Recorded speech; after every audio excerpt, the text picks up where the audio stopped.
Que as palavras dos meus lábios e o meditar do meu coração sejam agradáveis em Tua presença, ó Senhor, rocha minha e redentor meu. Bom dia. Bom dia. Algumas semanas atrás a gente estava conversando e o Eugênio falou: é importante que a gente fale sobre a ceia. É muito importante. E esse comentário que ele fez, essa necessidade que ele estava sentindo de falar sobre a ceia, tocou fundo no meu coração também. E os motivos eu vou contar daqui a pouco. Vamos ler a palavra de Deus no Evangelho de São Marcos, capítulo 14. Quem tem a Bíblia física, eu espero um pouco. Quem tem a Bíblia digital, é rapidinho, né? Marcos, capítulo 14. Os versos 12 ao 26. Bem, eu uso a Almeida Revista Atualizada, é um pouco diferente da NVI que a maioria das pessoas estão usando. Portanto, desculpem, mas eu gosto muito da Revista Atualizada. E no primeiro dia da festa dos pães asmos, quando se fazia o sacrifício do cordeiro pascal, disseram-lhe seus discípulos: onde queres que vamos fazer os preparativos para comeres a Páscoa? Os discípulos estavam preocupados em Jesus ter essa Páscoa, né? Então enviou 2 dos seus discípulos, dizendo-lhes: ide à cidade e vos sairá ao encontro um homem trazendo um cântaro de água. Detalhe: as mulheres é que faziam esse trabalho de carregar água para casa. Segui-o e dizei ao dono da casa: onde ele entrar, que o mestre pergunta: onde é o meu aposento no qual hei de comer a Páscoa com os meus discípulos? E ele vos mostrará um espaçoso cenáculo mobiliado e pronto. Ali fazia os preparativos. Saíram, pois, os discípulos, foram à cidade e, achando tudo como Jesus lhes tinha dito, prepararam a Páscoa. Ao cair da tarde, foi com os 12. Quando estavam à mesa e comiam, disse-lhe Jesus: em verdade, digo que um dentre vós, o que come comigo, me trairá. E eles começaram a entristecer-se e a dizer-lhes um após outro: porventura sou eu? Respondeu-lhes: é um dos 12, o que mete comigo a mão no prato. Pois o Filho do Homem vai, como está escrito a seu respeito, mas ai daquele por intermédio de quem o Filho do Homem está sendo traído. Melhor lhe fora não haver nascido. E, enquanto comiam, Jesus tomou um pão e, abençoando-o, o partiu e lhes deu, dizendo: tomai, isto é meu corpo. Ao seguir, tomou um cálice e, tendo dado graças, o deu aos seus discípulos, e todos beberam dele. Então lhes disse: isto é meu sangue, o sangue da nova aliança, derramado em favor de muitos. Em verdade vos digo que jamais beberei do fruto da videira até aquele dia em que eu hei de beber de novo no reino de Deus. Tendo cantado um hino, saíram para o Monte das Oliveiras. Há 10 anos e um mês atrás, eu estava encerrando uma disciplina no seminário chamado Exegese Bíblica do Novo Testamento. E o professor dessa disciplina, o professor Davi Guimarães, ele fazia uma solicitação que os alunos deveriam escolher um texto que eles gostassem, um texto no Novo Testamento, lógico, porque esse trabalho iria ser realmente muito trabalhoso. E como é que constava esse trabalho? O aluno deveria pegar 6 versões em português da Bíblia, daquele texto que ele escolheu, e comparar essas versões.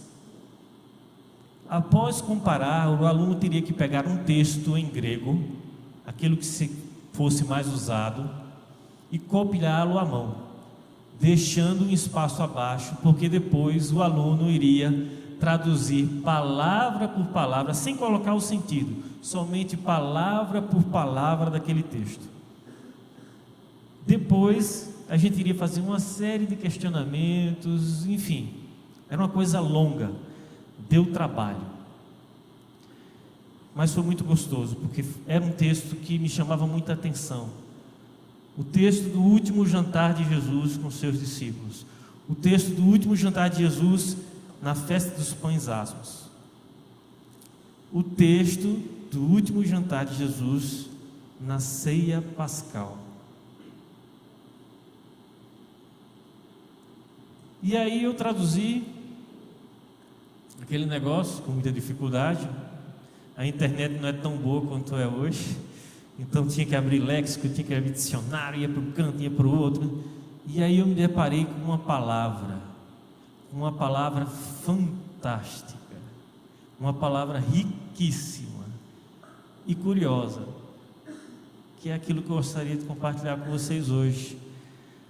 O próximo slide, por favor, Tamires. Essa palavra aí, deixa eu explicar antes o que significa variante textual. Variante textual é quando você tem alguns manuscritos do Novo Testamento, e quando você coloca um do lado do outro, aí vai ter uma palavrinha, ou uma vírgula, ou uma palavra a mais, que difere de um texto para o outro. Mas se o significado geral daquela variante não altera, então a variante pode ser considerada um erro de grafia, um acréscimo inocente de um copista, ou um acréscimo até ressaltante, para ressaltar. Foi por isso que quando eu estava lendo o texto, este é o cálice da nova, estava entre colchetes essa palavra, porque ali está a variante textual no Evangelho de Marcos desse texto. Ou seja, aquela palavra nova, em alguns manuscritos mais antigos não aparece, mas em outros que têm mais ou menos a mesma idade aparece. E isso altera o significado, enriquece. Vamos descobrir agora. A palavra é tesdiáteques. Tesdiáteques. Para falar a verdade, a palavra é diáteques. Quando você pega um dicionário grego da época e vai ler o significado dessa palavra, o primeiro significado é última vontade. O segundo significado é herança. E o terceiro significado? Aliança. Peraí, Saulo, quer dizer que quando o pessoal estava traduzindo a Bíblia, numa ordem de vocabulários dentro de um dicionário, a palavra aliança apareceu somente na terceira posição, a medalha de bronze, e ela que foi escolhida para ser colocada no texto que a gente tem acesso? Sim. Como é que é isso? Então vamos lá. Jesus possivelmente tinha um conhecimento de grego, mas quando ele estava conversando com seus discípulos na última ceia, no último jantar que ele sabia que ia ter com seus amados discípulos, ele estava falando em aramaico. Ele estava falando em aramaico. Então, se Jesus estava falando em aramaico e o texto foi escrito em grego, de quem foi a decisão de usar esta palavra? Do escritor do Evangelho. O escritor do Evangelho resolveu utilizar-se de diáteques, e de uma maneira muito significativa. Por quê? Porque ele passou a ideia para os leitores de língua grega que aquelas eram as últimas palavras de Jesus que gostaria que fosse lembrada. Aquelas eram a herança que Jesus deixava para os seus, e aquela era a aliança que ele queria fazer novamente com os seus. Que palavra rica! Que palavra rica! E aí a variante textual está ali na letra C, tes kaines diáteques, da nova aliança. Kaine, nova. Foi uma inserção. Pergunta para vocês, essa inserção do kaines tira o significado, tira a profundidade daquilo que Jesus queria transmitir com a Santa Ceia? Não. Pelo contrário, ela enriquece. Então a adição do copista ou do evangelista desta palavra não altera, ela aprimora, ela aprofunda, ela abrange os horizontes. Mas Saulo, você está falando muito de seminário, de disciplina, de trabalho. Por quê? O próximo slide, por favor, que é o último, inclusive. Esse professor, ele falou o seguinte, quando eu falei: professor, eu decidi, eu vou fazer o texto sobre a Santa Ceia, e eu queria só fazer os 4 últimos versículos. Ele fez: não, se você vai fazer sobre a Santa Ceia, você precisa dar todo o contexto, desde que os discípulos propõem a Jesus, para que Jesus tenha ceia, passando pelo momento em que Jesus dá a missão para eles encontrarem um lugar, falando sobre a traição que ele vai fazer, que vai ser feita para ele, e então a ceia, porque você vai dar uma abrangência em seu trabalho. Eu disse: tá bom, né? Sou eu que vou fazer o trabalho, não é ele? Então tá certo, vamos, é trabalho, é trabalho. E aí ele falou isso: Saulo, este é o último jantar Jesus teria com seus discípulos. Ele certamente escolheu bem aquilo que iria falar naquele momento. Aquelas palavras deveriam ser lembradas pelos discípulos durante muitos anos. Desde quando eu era garoto, de tradição católica, eu tinha uma reverência enorme no momento da ceia. Eu sempre ansiei por esse momento. Eu sempre achei aquilo muito solene, uma coisa, eu não consigo explicar. Eu me sentia toda vez atraído por aquilo. E eu só pude fazer parte da mesa de Cristo com 10 anos após a minha crisma. E desde então esse momento ele é muito significativo para mim. Já tomei ceia em lugares bem escuros, sujos. Já tomei ceia em festas, em encontros. Já tomei ceia derramando lágrimas. E hoje, a maior parte das ceias que tomo aqui em Londrina é com minha família. É um sonho. Porque eu estou jantando com Jesus, ou eu estou almoçando com Jesus, e Jesus está presente. De alguma maneira, Ele está presente. Está ali, partindo o pão conosco. E quando a gente faz assim, partir o pão, é porque o pão era seco mesmo, era um pão sem fermento, ele era quase uma bolacha. Partir. E estou bebendo vinho, ou suco de uva, com ele, com minha família. De uma maneira que nós não podemos explicar, mas que nós sabemos. Jesus está conosco naquele momento, partindo o pão e tomando o cálice. E aí, lógico, Deus é Deus. Ele preparou um cronograma, né? Tudo vai acontecer assim. E aqui, Jesus, é a hora que tu vai ter que ter o jantar lá com teus amigos. Deve ter sido algo do gênero, pode ter sido um cronograma bem feitinho.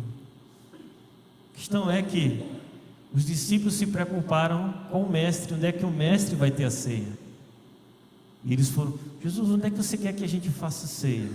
Jesus olha, o esquema eu já preparei com o Papai do Céu. Seguinte, tu vai lá na cidade, tu vai ver uma cena estranha, um homem carregando água. Isso é trabalho de mulher. Infelizmente, tinha que ter mais homem fazendo isso, senão só os homens. Testosterona foi feita para isso, para fazer força. Então, tu vai achar um homem, segue esse cara. E aí, na casa que ele entrar, tu vai lá e pergunta assim, atrevidamente: onde é que o meu mestre vai comer aqui nessa casa? E a gente não é pouca gente, somos 12. Quer dizer, 13. Não, já vai ter uma sala aqui preparada para 13 pessoas. e vai ter tudo certinho para vocês. Ah, é? Então a gente só vai fazer pouca coisa? Isso. Um dia Jesus vai lá com eles, porque aconteceu tudo como Jesus disse, já tinha arrumado os esquemas. Ele chega e no meio coloca a pá. Olha, hoje tem que falar para vocês que tem um cabra aqui que vai me trair. Eu fico pensando, os discípulos perguntaram a ele. Não falou o discípulo, ou João, ou Pedro, ou ele fala, está no plural. A gente não sabe quantos, mas sabe que foram mais de um. Os discípulos perguntaram: Senhor, sou eu? Sou eu que vou te trair? Sou eu? Então assim, nós vamos encontrar depois com Paulo e com Lucas fórmulas lá em Coríntios sobre o que deve ser dito antes da ceia. Pois na noite que foi traído, o Senhor Jesus tomou o pão e partindo, deu aos discípulos, dizendo: tomai e comer. Mas esse momento em que Jesus revela em que há um traidor, uma pessoa que vai fazer algo muito terrível, e os discípulos têm dúvida e perguntam se são eles. Isso é muito pedagógico para a gente. Muito pedagógico. A gente está na mesa e a gente tem que sempre se avaliar. Senhor, eu estou pisando na bola contigo? Eu estou pecando? Qual é o meu pecado? Revela. Alguns eu já sei. Aquilo que eu não sei me revela. Estou pecando, estou pisando na bola. Muito revelador. Os discípulos há 3 anos com ele, e aí Jesus fala um negócio desse, os caras, sou eu?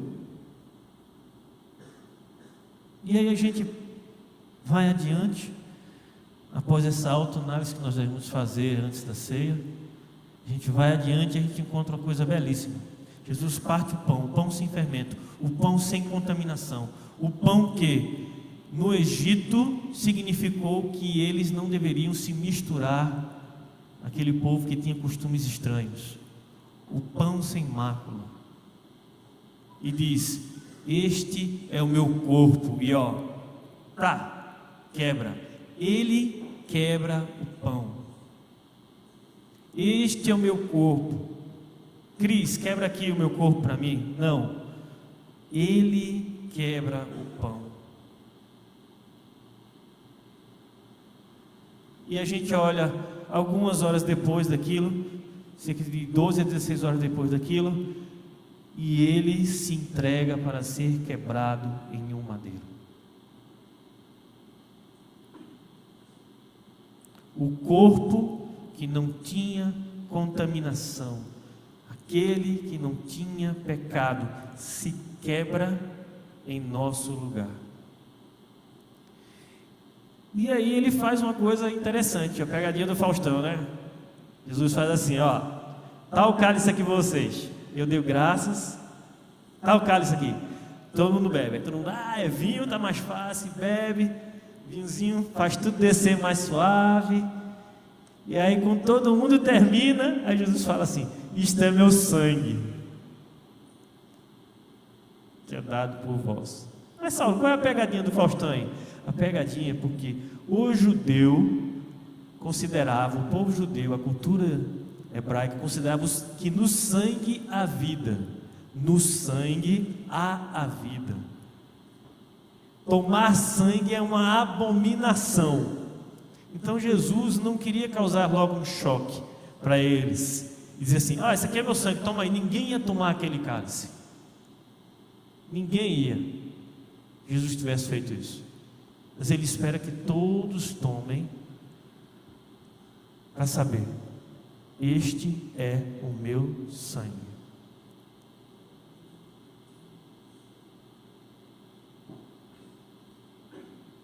Este é o meu sangue. Então a minha vida eu dou para vocês. A minha vida eu dou para vocês. Porque vocês não sabiam, quando estavam bebendo, que era a minha vida.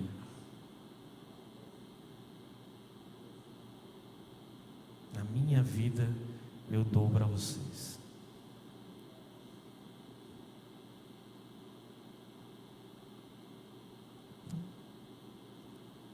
Quando eu terminei esse estudo, há 10 anos atrás,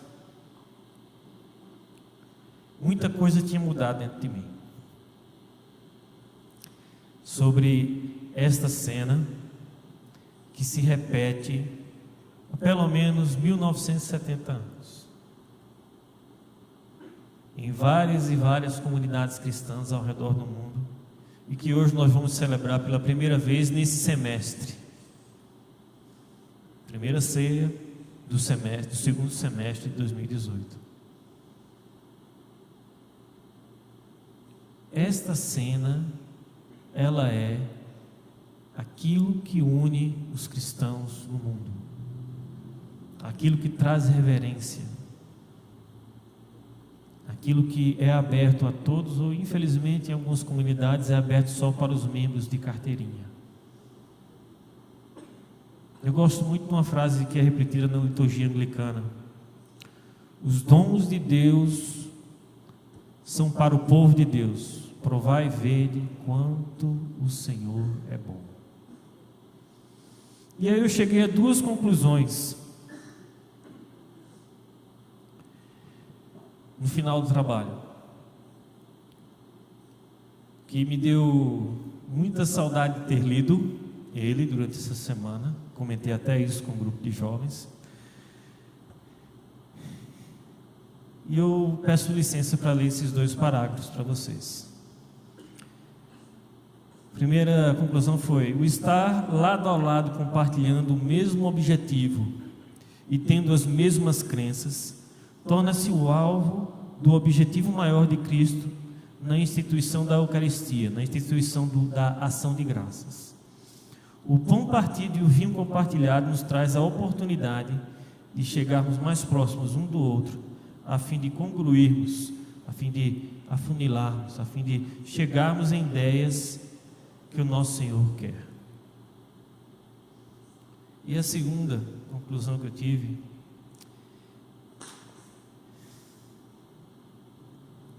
é que a mesa não deve ser somente daqueles. A mesa não deve ser somente daqueles que têm o Senhor revelado. Ela não é exclusividade nossa,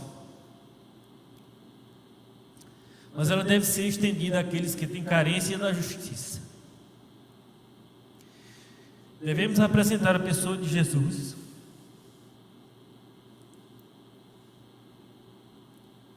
àqueles que não tiveram a oportunidade, para que esta celebração cresça e se propague na humanidade.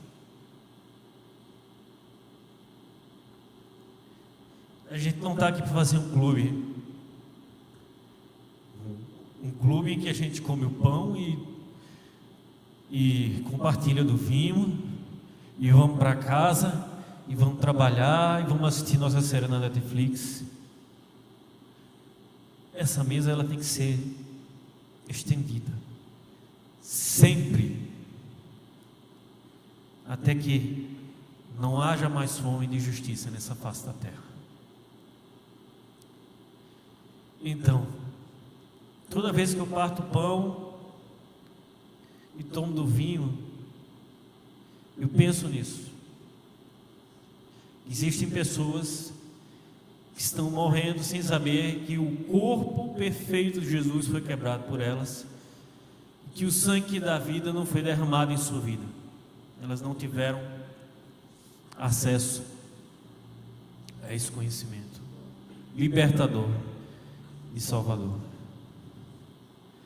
É nossa responsabilidade como cristãos estender essa mesa que vamos tomar parte daqui a pouco para aqueles que não a têm. Vamos orar?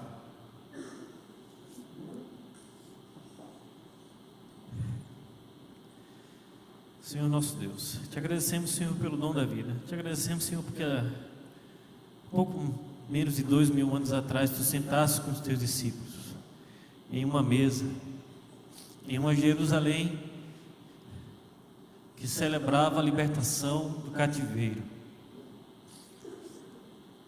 Te louvamos, Pai, porque tu planejaste esse momento com os 12 que tu amavas, com os 12 que tu vivias, e mesmo sabendo que tinha um que iria te trair, tu destes o pão para ele, tu destes o cálice para ele, e tu morrestes por ele, tu destes tua vida por ele, tu derramaste teu sangue por ele, esse que te traiu.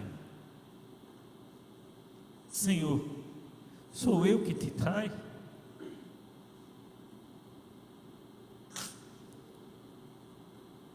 Peço misericórdia na minha vida, Senhor. Peço misericórdia na vida dos meus irmãos. Porque quantas vezes nós chegamos diante da ceia e tínhamos faltas, tínhamos pecados, tínhamos omissões. Eu te peço, Senhor, que tu transborde a graça em nossas vidas. E mais ainda, te peço que tu transforme nosso coração, a fim de que sejamos ousados no convite para celebrar essas ceias com aqueles que não te conhecem. Não deixe o nosso coração esmorecer, não deixe que nós caiamos numa morosidade de uma vida confortável, mas que nós possamos, Pai, alcançar aqueles que precisam, que têm fome, sede e justiça, e acima de tudo, necessidade de salvação e libertação, que só tu, Pai, através do teu Santo Espírito podem alcançar. Transforma, Senhor, nossos corações. Transforma os nossos corações. Em nome do Filho amado Jesus, amém.